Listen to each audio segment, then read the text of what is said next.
Cocoa Beach is your ultimate Florida beach vacation. Pack your bags and open your mind. Adventure is calling from Orlando's closest beach. Cocoa Beach is Florida's secret gem that's got it all. It's the budget-friendly, retro-cool destination that families and surfers adore. Come soak up the sun and ride the East Coast's most famous waves. Start planning your one-of-a-kind getaway now at visitspacecoast.com. That's visitspacecoast.com.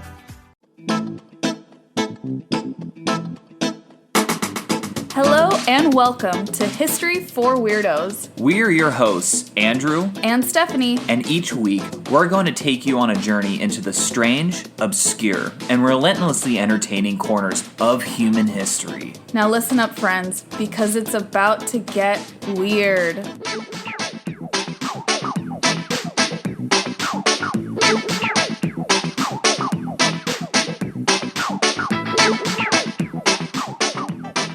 We are back with episode number 86. Welcome back, weirdos, and we have some exciting news, don't we, Steph? Yes, we do. Thank you so much to everyone who was able to take that survey that we shared with you all regarding potentially going on a trip together as the weirdo community. We got the results back from the survey. We talked with the folks that we're working with, and the location for our travel destination has been picked. That's the worst drum roll I've ever heard in my entire life. It kind of sounded like a car that won't start. I know. It really does. Okay, Andrew, Okay. I'll let you do the honors. Okay. Where are we going? Well, without further ado, it is my pleasure to announce that we are going to Italy. Yay! Rome and Florence in the spring of 2024. Yes, we are going to Italy next year. We're so excited. We will have more details to come, of course. So please just stick around. We'll keep you updated as we get more information. But we are so excited to travel with you all and to be in Italy of all places. We're going to have so much fun. Literally, I haven't stopped thinking about this ever since the results came in. I know. And again, I cannot stress enough, thank you so much to everyone who showed even a little bit of interest and answered the survey. This is going to be such an amazing experience. We will say one thing. Mm-hmm. Definitely, for the folks that are joining us on this Italy trip, bring your walking shoes. That's a necessity. We're going to be seeing a lot of really cool historical stuff. Right. I mean, when we were in Italy, one day we walked over 20,000 steps. Yeah, I've never walked that much before. Me neither. So there's definitely at least one day that's going to be like that. So make sure to bring your walking shoes for sure. Yeah, and like we said, we'll keep you posted, but we just had to share that awesome update. So thank you so much, weirdos. Yeah, and if you haven't followed us on Instagram, this is actually the perfect time to do so, because we'll be announcing all of the results and further updates on Instagram, as well as this podcast. Yeah, so you can follow us on Instagram at History for Weirdos if you don't already. It's a really good way to stay updated with us. We announced there as well that we didn't have an episode come out last week because we were at a wedding. Yes. This is transition time. Transitioning, I want to give an update because we had shared that we were joining some friends getting married in Vegas, and Andrew was the officiant. It was such an honor and incredibly nerve-wracking all at the same time. I was so nervous for you. I was a bridesmaid, so at least we got to stand up there together. Right. And I was there. Hopefully, I was trying to send you lots of support vibes. I felt it, Steph. I'm so glad, and you did amazing. Thank you. I'm not just saying that you did such a good job. I would have probably passed out from nerves. And guys, there were times where the wind was so heavy that I had my speech in my hand and paper, and it was just blowing my paper like crazy, and to the point where I lost my place multiple times. And so I had to stop, just take, in my head, just take a deep breath and continue when I found my place. And I had multiple people come up to me afterwards say, I really liked how you slowed it down, and it felt like your pauses were super intentional. And I just didn't have the heart to say, oh no, it's because I completely lost my place. Yeah, I'll set the scene a little bit for folks. It was at a golf resort in the desert. which, you know, that it was beautiful location. Right. Amazing bride and groom, but it was weirdly windy. I guess the desert does get really windy. Mm-hmm. And Andrew didn't have like a podium up there for the ceremony. Right. It was just like a mic stand and Andrew, and he had his whole ceremony written down on a piece of paper, so you could just hear it like blowing in the wind ferociously. And then every once in a while you could hear golfers like cheering in the background. Yeah. And then there was one of the other bridesmaids was an environmental scientist, so she shared with me later that the reason during the ceremony there were these birds that would not stop squawking was because they were in mating season. Oh my god. This like really special species of birds. So there's like these birds screaming, the wind's blowing, golfers cheering in the background, and you still kept it together. Still kept it together. I just, in my head, was thinking, Andrew, just keep your shit together. And you just need to finish the ceremony. Yeah. And you did. And I did. And you did a beautiful job. It did seem very like there was a lot of reverence in your pauses. Thank you. Yeah, and it was completely by accident, but I'm glad that it came across that way. Immediately after, I went to the bar and like went behind the bar, yeah. And like the woman's like, "Oh, you can't do that one. Oh, I'm sorry, I'm the officiant." I literally just didn't care. I don't pull like stuff like that, but it was like I really needed it. I just took the bottle of Jack Daniels and just poured it straight. You were and like, put a little bit of ginger ale. "I'm the minister. I need some Jack Daniels." Yes. And she was like, understood, fam. So we just wanted to share that update with you all because we were sharing a little bit beforehand, and on our stories on Instagram you saw us in Vegas, so just want to let you know it went well. Yeah. Andrew did marry them. Our friends are married now, and it seems to be legal from what we can tell. So there we go. It's a win all around. Okay, so without further ado, I think it's time for me to go into my episode, yes? Yeah, tell us, what are you going to share with us this week? Okay, so just to start off, World War II is just one of those subjects that we often avoid here on History for Weirdos because it's just so often spoken about that I feel like there really isn't generally like anything else to add. We've talked, I think, about a couple of spies. Right. During that era, but yeah, it's a popular part of history. We don't talk about it too much because it's not really unsung. Exactly. Well, I will be covering subjects that were involved in the war, but I will say this definitely falls into HFW territory. Oh, yay. So here's the rub. Today will be special. It's actually going to be a double header episode covering two different topics of discussion. We're not talking about people or places or even events as the primary subjects. We're going to be speaking about two specific animals that were veterans of World War II. You're going to be talking about animals? I'm going to be talking about animals. When you mentioned World War II, that's definitely not where I thought this was going. Exactly. So we're actually going to be covering Wojtek the Bear and Unsinkable Sam the Cat. Oh my god, this sounds so cute. It is at times pretty cute. I mean, it's World War II, so it's as cute as it can get. Yeah. But yeah, like there's still, death and destruction. There's very obvious limitations to the cuteness. I can see that. Even genocide. Okay, so. But their names are adorable. Yes. Yeah, and by the way, Wojtek is actually spelled Wotjek.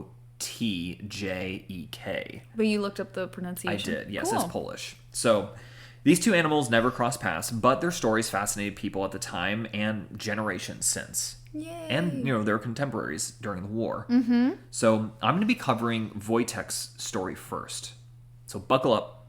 Grab your favorite bear necessities because this is going to be a wild tale. You're such a dork. I know. I had ChatGPT write that one, actually. And I saw that and I was like, I'm absolutely using it. There you go. So good bear puns are always needed. Yeah, exactly. So, and before I do that, though, before I get into the story of Wojtek, I have to give some brief backstory on the war, but I'm not going to get into too much detail because I just feel like a lot of the listeners probably know a decent amount of surface level knowledge. Mm-hmm. So I'm just going to give stuff that's really just important for this particular story. So here we go.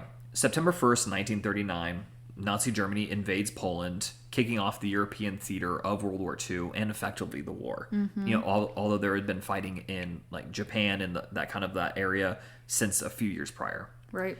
But the Soviets also invaded Poland about 2 weeks later on September 17th, as they were effectively allies with Nazi Germany at this point in the war. A lot of people don't actually know that, but it's important to point out.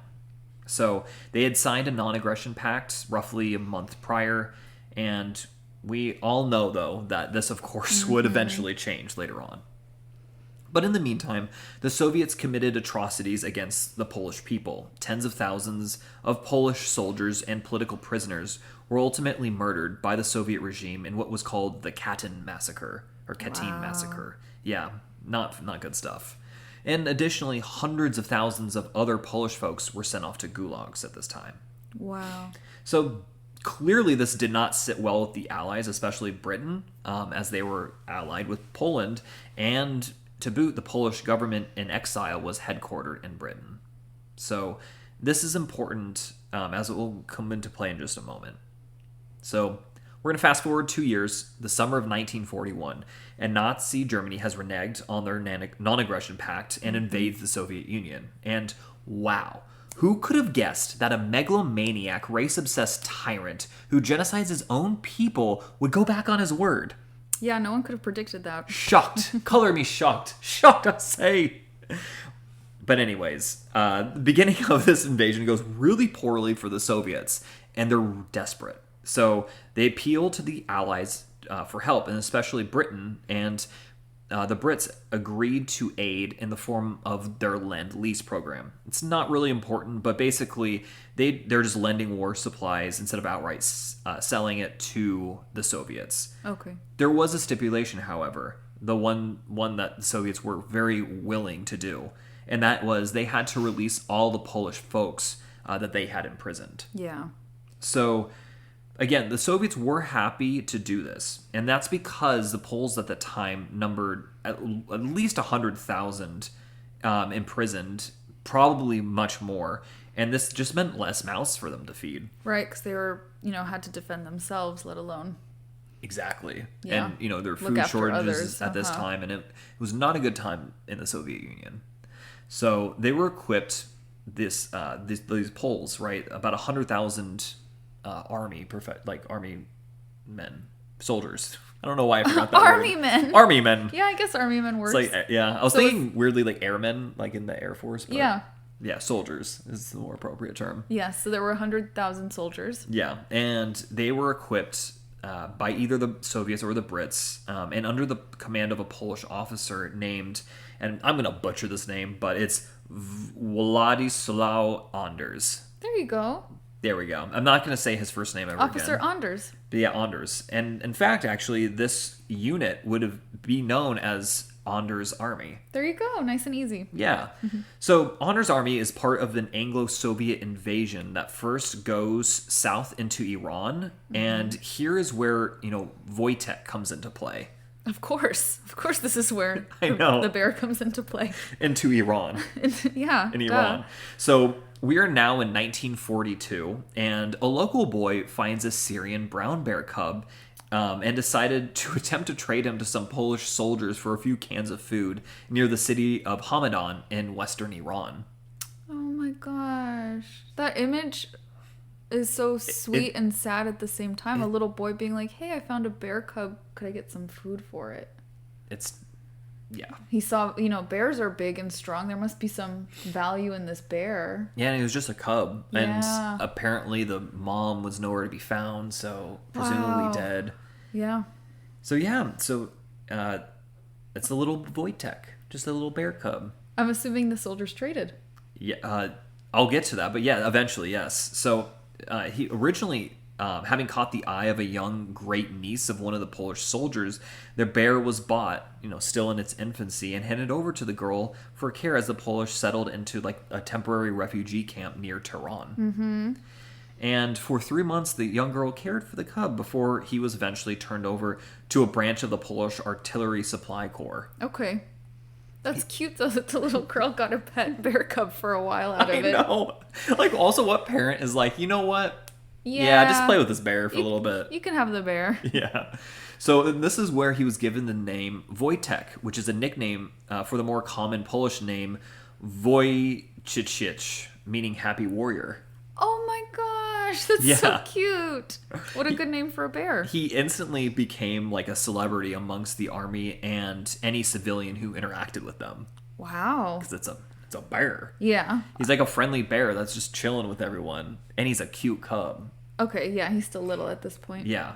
And early on, he developed a taste for beer, cigarettes, and to be clear, eating them, not smoking them, as well as coffee. He must have fit in so well with the soldiers. Yes, that's it. I think he learned those traits as a young cub from the soldiers, because those are all things that were like rations for soldiers. Of course. Beer, cigarettes, and coffee? Yeah. Everything a healthy growing bear needs. Of course. Well-balanced diet. And in fact, one of the funnier things Wojtek would do was guzzle down a beer and then immediately look into the bottle as he would wonder what had happened to the rest of the liquid. He's like, what? It's gone. He's like, it's gone. Where is it? And he also enjoyed fruit, marmalade, honey, and syrup. Do you all know another bear who loved marmalade? Stephanie is obsessed with Paddington. I love Paddington. An unhealthy obsession with Paddington. He's so cute with his little marmalade sandwiches. And I like his manners. Yeah, and he has good manners. Yes. But Wojtek's favorite drink was beer. Okay, a little different from Paddington. A little bit different. So, Wojtek was a smart bear because he also knew how to turn on the showers in bathrooms, like, and especially like in camp. They had a specific like setup for showers, and he knew how to do it, and would unintentionally cause water shortages is because he liked taking long showers. Oh my god, what a diva! He was a diva. He's using up all the hot water and everything. And get this, so Polish officers would also play tricks on new recruits by having Wojtek pick them up by their boots. Oh my god! So these new recruits were thinking that they're about to be eaten alive, but he was a sweet bear who would not do that. Peed their pants. Yeah.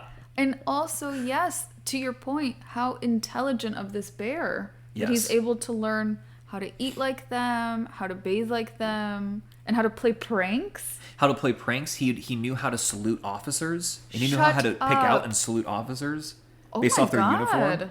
Yeah, he was a really smart bear. Actually, it's funny. I just saw this today, funny enough. There is this study done by scientists that...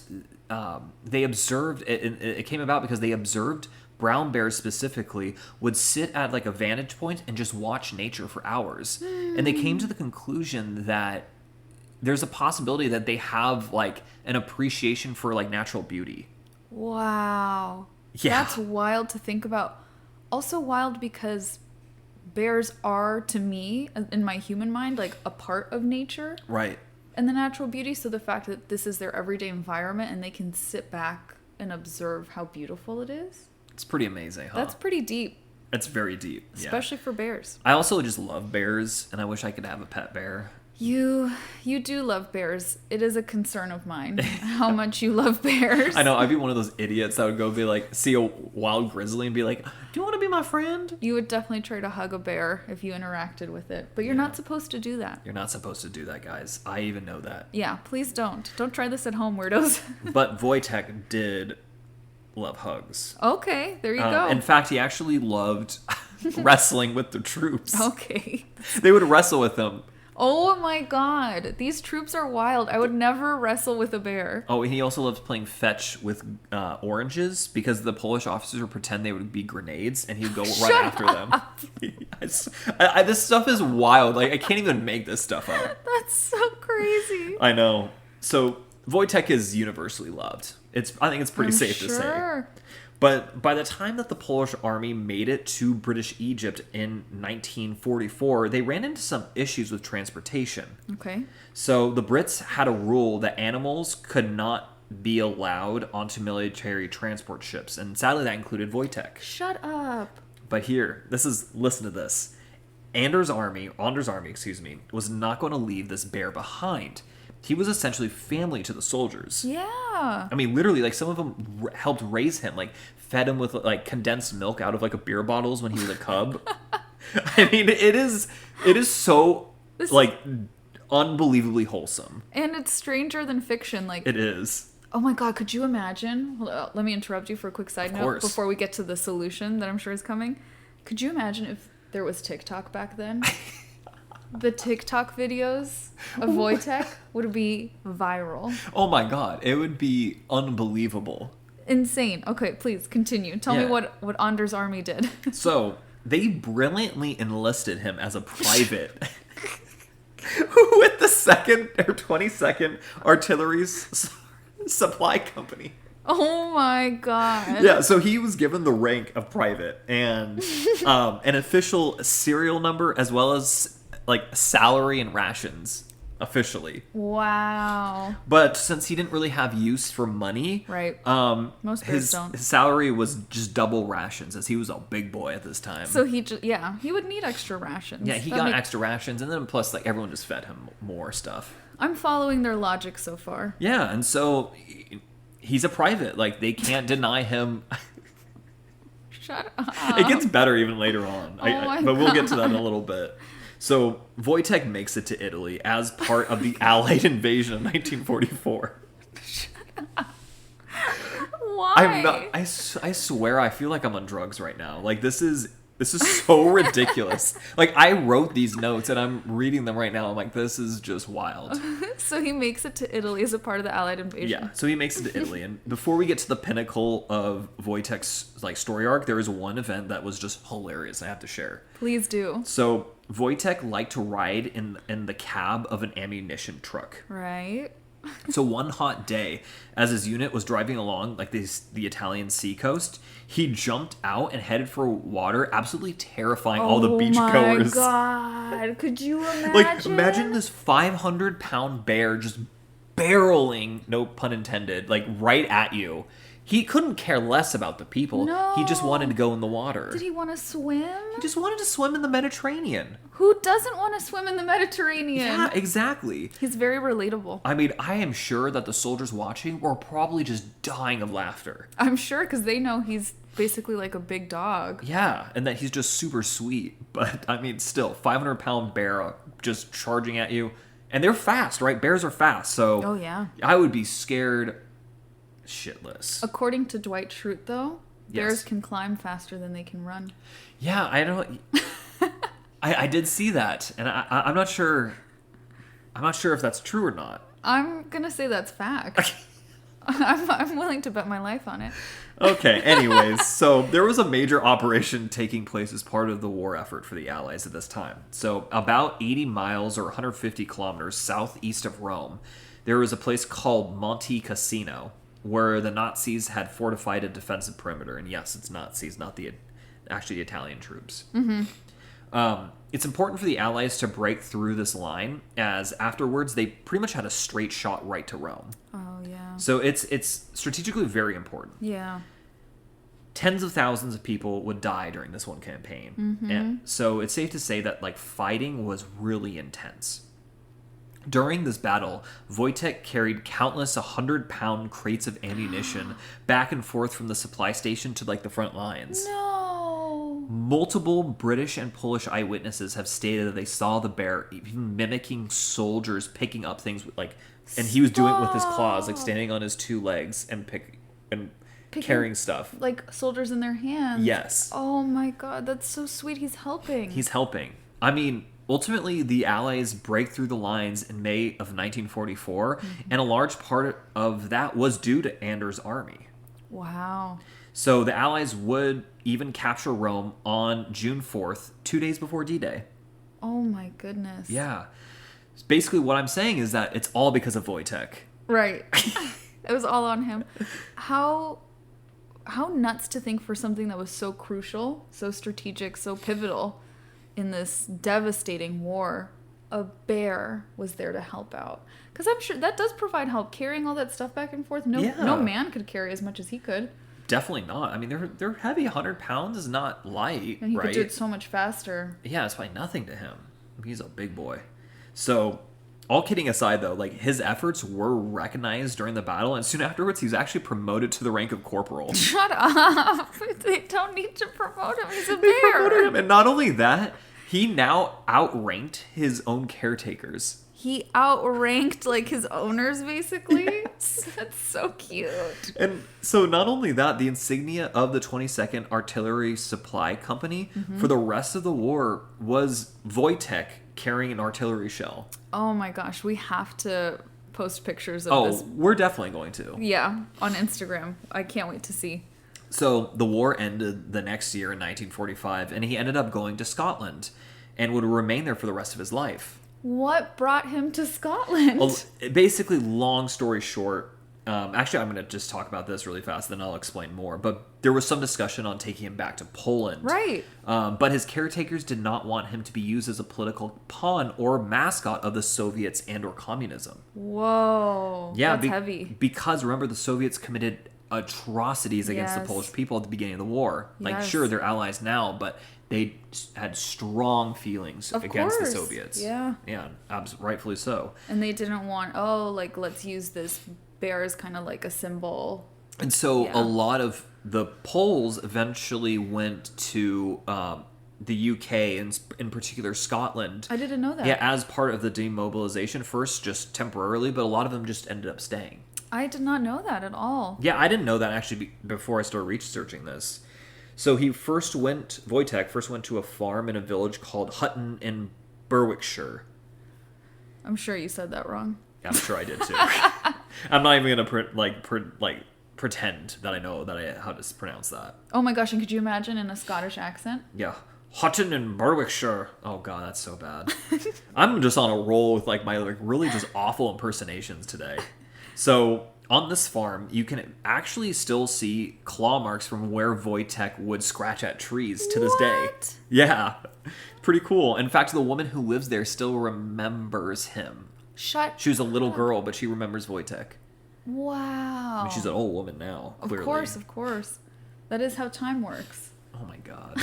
So he would live there for 2 years while the Polish and British armies were being demobilized, but eventually lived out the rest of his days in the Edinburgh Zoo. I hope he had a good life. I think so. I know that I was a little worried about that too, but he was often visited by journalists and Polish soldiers who would throw cigarettes to him to eat. Stop. What is this? Yeah. He was often visited by journalists. Of course, all the interviews he absolutely must have been asked and to Polish do. soldiers throwing cigarettes at him. Yes. Reportedly, he was happy when he would hear Polish and would even recognize some of his former brothers in arms. What? Yeah. Say someone he had quote unquote served with would go to the zoo to visit, he would recognize the human. Years later. Yeah. That is insane. And not only that, he actually became a frequent guest star on the BBC's television program for children, Blue Peter. This is nuts. This bear's a celebrity. He's a celebrity. No, he was an actual celebrity in Poland as well as in the UK. Yeah, because what a smart bear. I'm so impressed. He was a smart bear. So Wojtek would eventually pass away in December of 1963 at the age of 21, weighing nearly 1,100 pounds or 500 kilograms and being roughly 6 feet tall.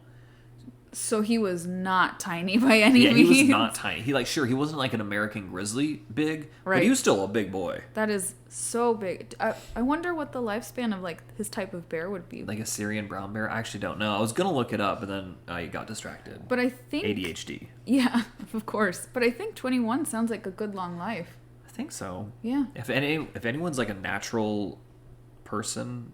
God, I am, again, just on a roll. Like a zoologist? I was going to say zoologist, biologist, whatever. A natural person.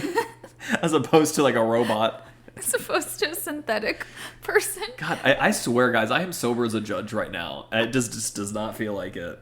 Okay. Well, if anyone does happen to know, if someone out there is a bear expert for whatever reason. Yes. You tell us your thoughts on Wojtek. Yeah, okay? I'm sure the cigarettes were probably not good for him. Okay, yeah, I'm sure that didn't contribute to... nor the beer drinking. Okay, nor the beer drinking. Probably coffee is... Probably the coffee as well was not that helpful. Yeah, so... But everything else, I'm sure he lived a very happy, healthy life. The oranges. Probably good. And the good times. The good times. So...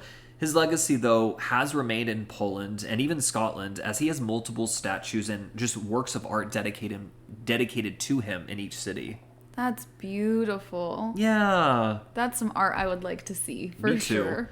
Yeah, in fact, I think in Edinburgh there is a big statue of him erected somewhat recently, actually, in like 2015, like in the square, like one of the main squares. That's so cool. Yeah. Edinburgh's on our bucket list for sure. Definitely. So if we ever get to go, I'm going to go check out that statue. Absolutely.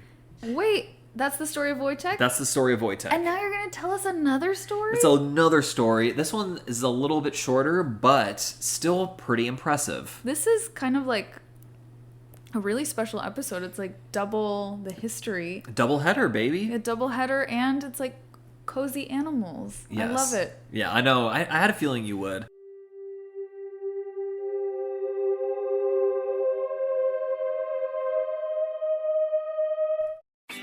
Cocoa Beach is your ultimate Florida beach vacation. Pack your bags and open your mind. Adventure is calling from Orlando's closest beach. Cocoa Beach is Florida's secret gem that's got it all. It's the budget-friendly, retro-cool destination that families and surfers adore. Come soak up the sun and ride the East Coast's most famous waves. Start planning your one-of-a-kind getaway now at visitspacecoast.com. That's visitspacecoast.com. We all know a guy who only occasionally shaves for big occasions, and it's because that occasional shave really hurts. It's the time of year for big occasions, and yet there he is, suffering with that cheap drugstore razor. Let's help him out. Henson Shaving's line of razors, built with aerospace precision, deliver a smooth shave your dad, brother, and even son can enjoy, eventually. With replacement blades just 10 cents each, you'll buy it once, and they'll use it for life. How's that for the perfect gift? Celebrate with 100 free blades on your first purchase, and no subscription headaches. HensonShaving.com/holiday.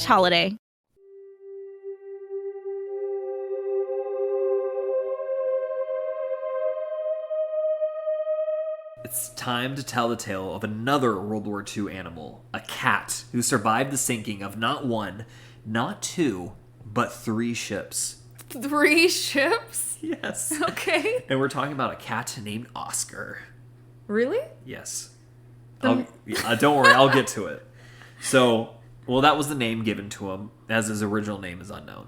Okay. And just like with Wojtek, I'm going to have to give a brief look into the background and the events of what happened beforehand. Okay. Though this is a lot more straightforward and much quicker, to be honest. Okay. So Britain had been known for centuries as kind of being a naval superpower, right? Yeah, like, definitely. They for had so long. supremacy on the seas, and Germany not so much. Yeah, that makes sense though. Yeah.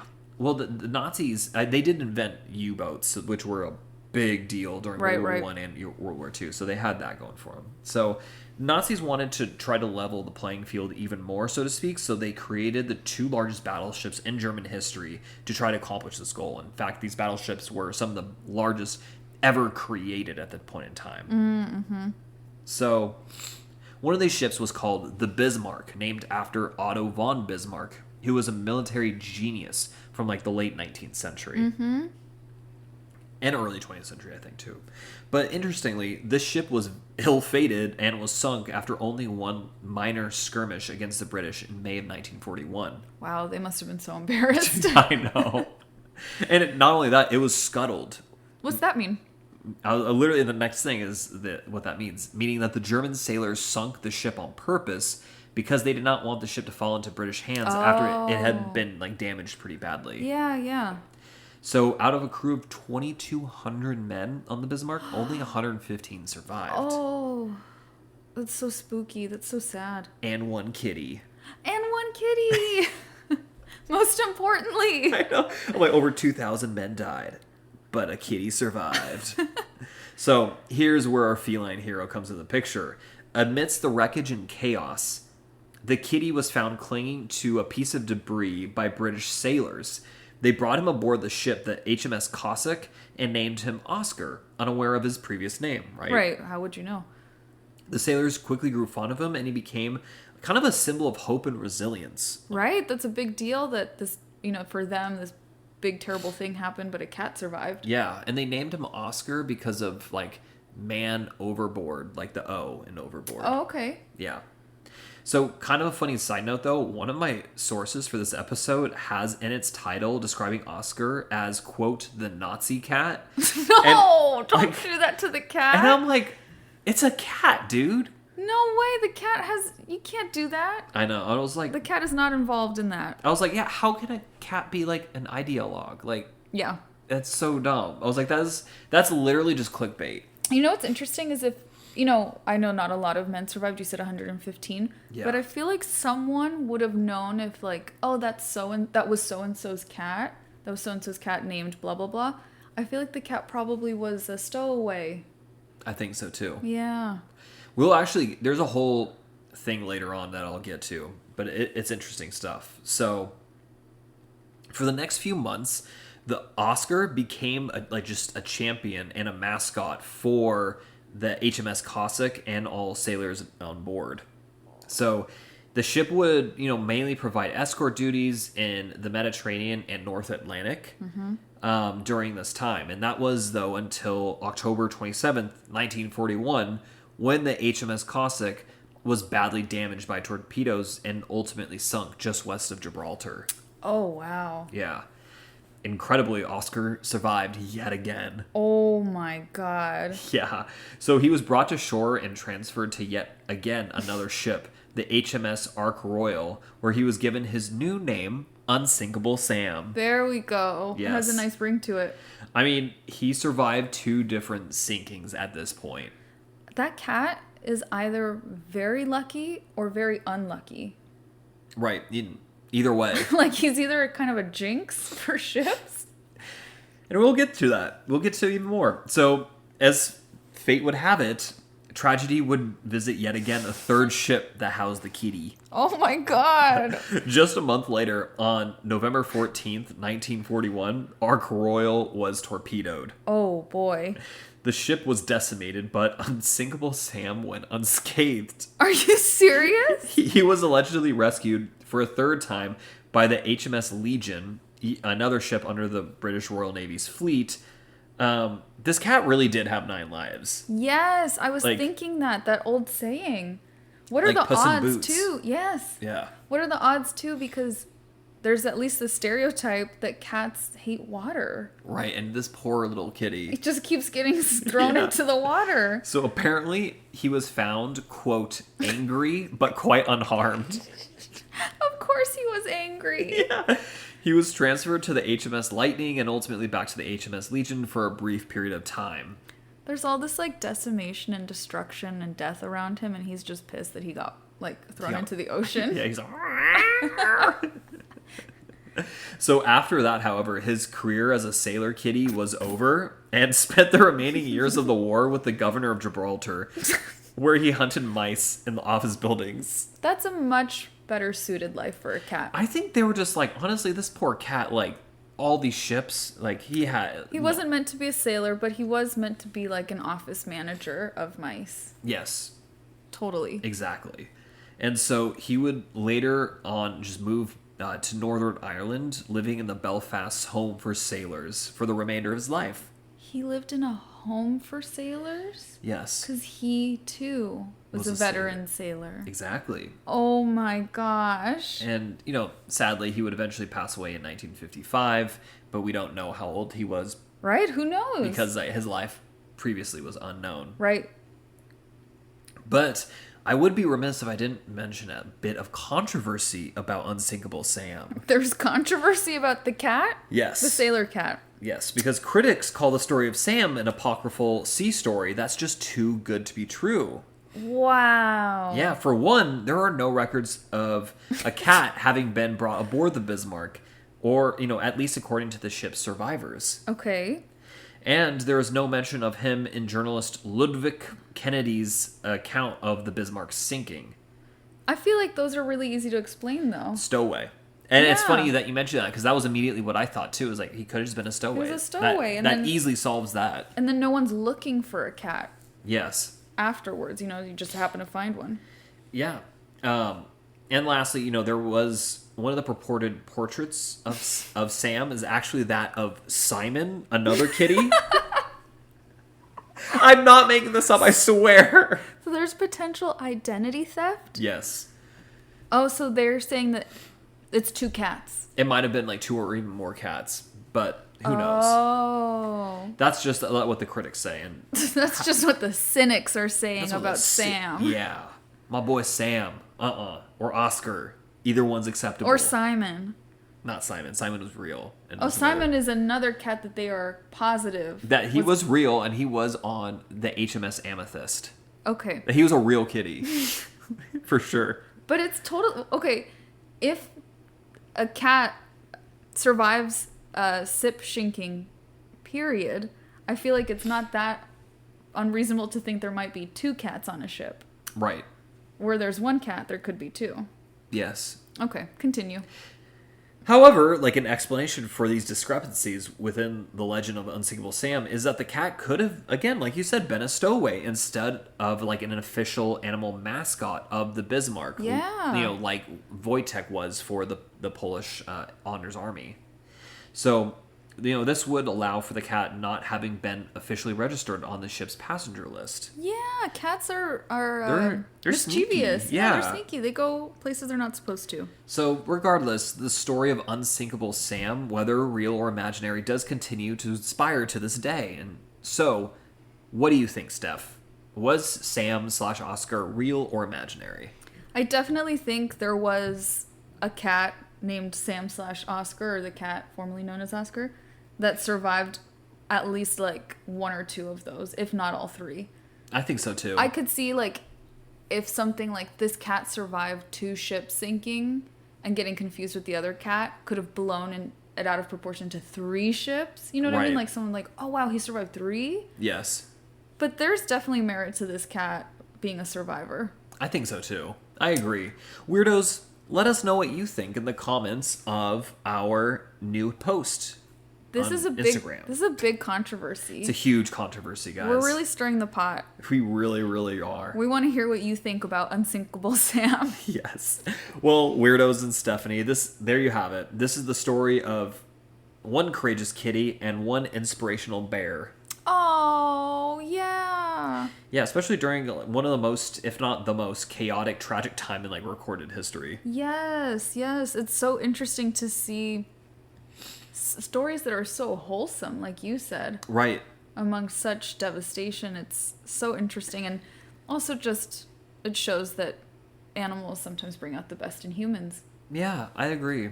Well, the sources for my episode, at least for Wojtek's part, was The Collector, the Warsaw Institute, Washington Post, Time Magazine, and our favorite, of course, Wikipedia. Mm-hmm. And for Oscar/Unsinkable Sam, we have ZME Science, the mirror.co.uk, and this is the one that referred to him as a Nazi cat, so okay. I didn't use a whole lot, more just to verify what other people were saying. Okay. Because I just really didn't like that. Like, don't call him a Nazi cat. That's kind of slanderous. It is or slanderous. Libelous, technically. Yeah. Ugh. Don't do that to his memory. Don't do that to his memory, exactly. War History Online, all that's interesting, and again, of course, Wikipedia. This was so interesting. You gave me really good belly laughs. Good. So thank you so much for sharing these 2 animal stories. And thank you so much, Weirdos, for listening, for supporting us, for being a part of this community. We are so, so happy to just have you all here. Yeah, I couldn't have said it better myself, honestly. Okay, Weirdos, and until next time. Adios, Weirdos.